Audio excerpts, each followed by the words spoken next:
Hey there, welcome to How to Login. I hope you all are doing well. Today you will learn how to log into Ford employee account.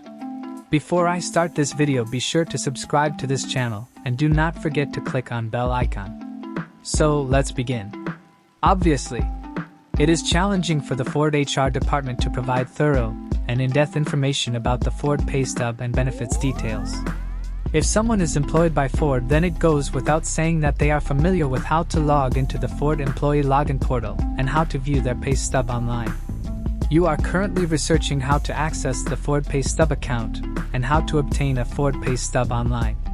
This video includes a step-by-step, easy-to-follow guide to a Ford pay stub login portal. So, first of all, you need to go to your web browser and type Ford employee login in the search bar and hit enter. Now click on first website which says Home Realm Discovery. Now click on Dealer, Supplier, Other Login button. In this page enter your user ID and password and hit on Login button. So, guys, this is how you log into Ford employee account. I hope you guys like this video. I will see you in the next one. Thank you guys for watching this video and make sure to subscribe this channel and don't forget to hit the bell icon.